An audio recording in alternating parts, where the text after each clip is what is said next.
Hi, Davide. Thank you for coming. I'm delighted to welcome Davide Crapis to AI House. So, David is the head of AI at the Ethereum Foundation, where he leads the DAI team focused on decentralized AI coordination and defensive AI. And today we'll be exploring a forward-looking topic, how emerging agentic systems may shape the next chapter of digital economies. So we are witnessing a rapid rise of autonomous agents that can interact, coordinate, and transact in ways that extend human capabilities. And rather than replacing human decision making, these systems enable new forms of collaboration, more efficient digital marketplaces, and novel virtual economic models. And as this ecosystem develops, it encourages us to rethink how human organizations and autonomous systems can work together and what new opportunities might emerge as agentic economies become a key layer of our digital world. So, David, can you explain to me what your team does and how does it even relate to autonomous agentic economies? Yeah, hi Louisa. Glad to be here and thanks for inviting me. Yeah, so my team works, as you said, mainly like on AI coordination, and we do this via like developing like new protocols that we can explore today. And then the other part is we also work on security. And these kind of go hand in hand because as like the amount of value that like AI starts transacting increases, then like security becomes like paramount, and we have a lot of experience with like securing like assets in our work. Yeah. Okay, really cool. And can you explain a bit to me, like, what is the state of the art today? Because we don't just have agents that act autonomously right now. And what does the infrastructure look like today? And maybe can you give an example? Yeah. So like I think you said it right that the agentic economy is not there yet, but we are starting to see the beginning.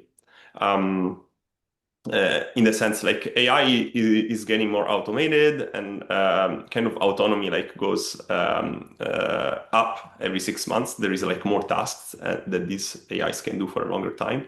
Like what we're really expert on is not the AI side, but the infrastructure, right? So if we want to have an economy, we kind of need to build an infrastructure. We need to build the roads and the bridges for these like AIs to talk to each other. And that's kind of like what we are doing, like the kind of our technical expertise in like building these like protocols, like smart contract protocols that can regulate like how AIs interact. Mm, we have a set of protocols which we call like trustless agent protocols. I can give a few examples of what they are, but they're already starting to be used for like AIs and bots to send like micro payments to each other. You can think like very small services that cost like even fractions of a cent. Um, can be inference services, for example. Like there is like some companies that like start offering like inference services, and instead of paying like a monthly subscription, you can pay like a single inference call, like a tenth of a cent, for example. And this is impossible with like traditional credit cards, but is like really cheap on Ethereum. So this is one use case. And the other main one is for this agentic economy, you also need kind of a registry, like a place where like different services can discover each other, and that's also what we are building. Okay, super cool. But then from my understanding, if we go now into like more like systemic fragility and risks that can occur, when we have this agent to agent interaction, that it will operate at speeds and volumes that are far beyond human supervision, machine speeds. And what happens when billions of AI agents around the world are interacting in very unpredictable ways? Yeah. So this is where like we have a lot of insight. So like maybe some background for people that are not familiar. Like essentially like today there is this industries which is called decentralized finance, right? So this is where like you can conduct like some financial transaction, like lending or even like exchange. But instead of using like a centralized stock exchange or bank, you use like kind of a smart contract application. So in this industry, like 80% of the transactions are already automated. So there is already like bots moving these assets around, and when the market moves, this swarm of bots responds in kind of milliseconds. This is like very narrow bots, right? They are not like these like general intelligent AI agent. They are like very narrow bots that are programmed to execute like a specific strategy. But the dynamics of you need to take actions in the millisecond time span, and these actions are like security intense because you can cause like you can exploit um, um, and you can run hacks into this time span. So essentially, we've been for a few years like kind of improving these protocols to become more resilient to this type of attacks. And we see that today this is coming to the AI world, right? I don't know if your watchers have followed like the latest research from Anthropic. They were showing that some state actor coordinated an attack like using Claude, and then they were doing like 1,000 actions per minute. And they were like, this is impossible even for the most sophisticated hacker team in the world. But now they use coding agents and they're able to exploit. And then today they just published another study around like AI agent finding like smart contract security vulnerabilities, which I think it's really interesting because like these AIs can also be used like in kind of a defensive way to like program like some really robust and secure protocols, and that's what we're focused on. Okay. I mean, it's crazy how everything kind of relates back to time and then how time shifts in the digital world. And it also, I mean, leads very well to my next question because I want to understand what you see as like the biggest systemic risk in such a complex adaptive system due to the time when large numbers of these autonomous agents interact in economic spaces and without any human oversight. Yeah. So like I think systemic risk is a very important question. Like the reality is that today we are still kind of building like the infrastructure, and we don't have this compound activity. So I mentioned that there is like a few services like inference services, compute services. There is also companies like Cloudflare. They are building like essentially a new product where if you want to crawl a website, then you may need to like leave a tip to the website owner for the information you get. So essentially bots that are crawling website, they will start paying like the service provider. But like as you see, these are all example of like let's say that it's an application to a tool, or sometimes an application to a single AI agent or model. Like we are still not at the scale where like essentially we have like multiple routes of like interactions between like many different agents to each other. So I would say we're in kind of step one of adoption.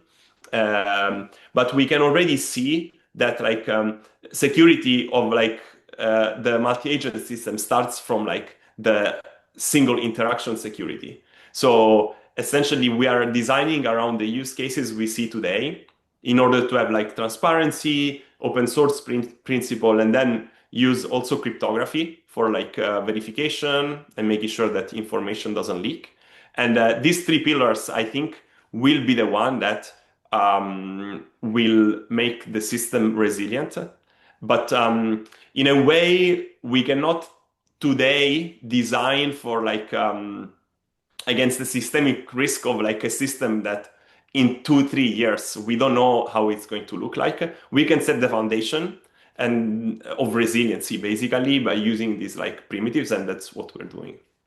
I mean, we can't even understand the systemic risks of the real world, so Yeah. how are you to understand them in the virtual one? But I mean, let's actually go into more design questions, and I want to understand a bit from your perspective what mechanisms or standards will be needed to enable robust coordination among agents across different platforms, different goals that they have, and governance systems, and without actually relying on centralized intermediaries as we do now. Yeah. Yeah, I think this is important, and it's kind of at the core of what we're doing. The question of a centralized intermediary, I think, is key here, right? Because if you want really to have this, one of the properties of this agentic economy is like high frequency, right? Like essentially, you want these entities to like perform like many action at the speed and efficiency that they can without having a human in the middle that blocks them for like 1 hour or like yeah, is maybe like doing something else and then he needs to check to give some permission. So that's why we want like kind of remove like the centralized parties as much as possible and like program as much of the roots of engagement of this system as much as we can. Um, yeah, and that's why like kind of a blockchain which kind of removes the need for centralized trust in the sense that when you program something there, you have guarantees that it will execute according to like what the governors of the system want. That's where we think the solution is. And yeah, today we are focused mainly on kind of like, as I said, like some primitives of this agentic economy, which if I need to summarize, is essentially one is payments, like entities will need to like transfer value to each other. The other one is discovery and trust. Like how do they discover which other services are good and how they discover capabilities. So like the first trustless agent protocol are related to this. And it's really interesting to see like some early adoption and like especially from the developer side, kind of at the intersection of AI and kind of like blockchain Ethereum, there is a lot of excitement and there is a lot of like, kind of build out phase that is happening in this. Yeah, so I feel that this is kind of like very early days, but I think it is clear that taking these initial steps and like make sure that like this system is like transparent, auditable, um, and then accessible to like many different parties. Like people are also deploying like verifier agents that check the security of protocols. Mm. And then I think what will happen, like the next phase, like will be like people will start building like more commerce protocols. There is already like some companies announcing these, and essentially these are related to like, okay, now that you have like initial entities that can like send value to each other, like how do you make sure that like they can have like a negotiation protocol that is kind of like fair for both parties, or that doesn't leak all the private information of you, the user, to the seller. So the next time you go, then they know everything about you. They can quote you the highest price you're willing to pay. So these are all things that can be built on top of like this foundational infra. Okay. I mean, it's really like the analogy to the real economy that we all need to have like an identity, reputation, accountability systems. And actually, I mean, you've mentioned now blockchain and Ethereum, but we haven't really talked about the technology. So I think I would love to know a bit like what solutions also other than Ethereum are there to keep this kind of transparent, trustworthy, and secure? What infrastructure from MCP Yeah. protocols or A to A agent protocols or Ethereum? Yeah. So on the transparency and trustworthy side, I think it's important that if we're building this like AI economy, then at least the discovery mechanism is decentralized, and this is kind of not very dissimilar to the web. Like you have DNS, like the domain name service, which actually like it got centralized over time, and now effectively is run by like a committee of a few parties. But initially it was like more decentralized. I think we kind of like feel that like blockchains are the place where like this decentralized discovery of AIs is kind of natural there for two reasons. Like one is on the web, like it was mainly about information transfer, not value transfer, right? Like web pages is like a bunch of information. Um, and then two, there was no agency, right? Like so like in both these things, kind of blockchain have an advantage because like one, there is native payments. And now, like with the recent regulation in the US, like people around the world are adopting like these dollar-backed stable coins. So this is like one of the most legitimate products. Is like very far from like financial speculation. Is like essentially how do you like if I ask, okay, what is the most efficient way today to transfer like dollars is like on Ethereum basically. So we are using like this technology. And then on the other side, the identity primitives that like these registries support is very secure because like you use like the chain to actually secure like ID as an asset basically. And then it's very flexible. So for example, like the protocol we are working on for like agent discovery supports like MCP, A2A, AP2, like all this. There is around like a dozen of these communication protocols. These are communication protocols, right? Like they allow like agents to talk to one another. And yeah, we are not we're agnostic on like the communication protocols that the AI uses. It's almost like our identity registry is like the chamber of commerce. If you have a service in the agentic economy, you need to be registered on this. It's like decentralized and global, and then you can talk to your customers on the phone. You can talk on a chat like online. You can meet in person. Like we actually like agnostic to that. But the cool thing is that like then the information about interactions and also the proof of payment, like you can generate cryptographic proofs of payment, gets back into the reputation registry. So you accumulate this trust over time. Okay. So yeah, so you can really say, I mean, like MCP, HUA or communication protocols, and Ethereum is really like the economic infrastructure behind it. Um, Yes, that's right. okay. Okay, so I think we're almost at the end, and I want to ask one question a bit looking further ahead. What do you see as the most urgent priorities to ensure that progress remains both technically verifiable and socially beneficial? Yeah, I think this is an important question and one that I grapple with every day.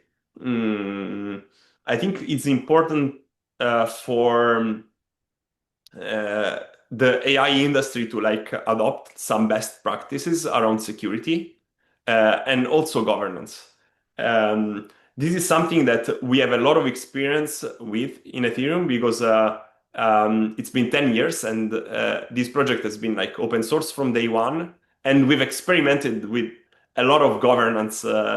It's probably like I think it's fair to say that it's the biggest open source project with like open governance around the world.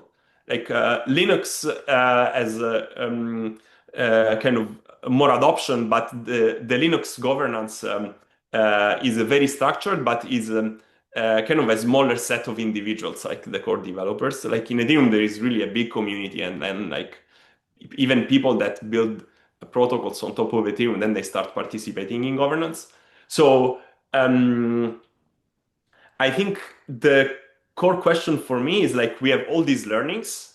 And but in order to be like socially beneficial, we actually need to make the connection that like, okay, we need to bring this experience to governing like AI systems. So in a sense, we need to bridge the world between like this blockchain community and the AI community. And then I think the next step is like even broader, right? Like even the AI community is like relatively small. And then people around the world now are starting to get worried about like the potential risks of these AI systems. And regulators, they need to tackle this over the next 5 to 10 years. Basically, I feel that we need a small bridge between like these very close communities, which is like blockchain developers and AI developers, but then we need to build this bigger bridge like towards society. And there is many people working on this. So I'm just really excited to like be around some early pioneers on this and kind of build this future together. I mean, that's great. I mean, that's what you're doing right now. You're talking to the AI House, and we will follow this conversation in Davos, where we want to bridge exactly and bring this conversation to with everyone from ethics to financial institutions to economics to technology.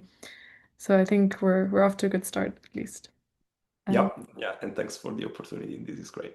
thank you, Davide. It was a really, really interesting talk. Thank you for your insights. I look forward to continue this in Davos, and hopefully we'll make it more socially beneficial for all. Yes, yes, that's the goal. Thank Thanks, you. Louisa.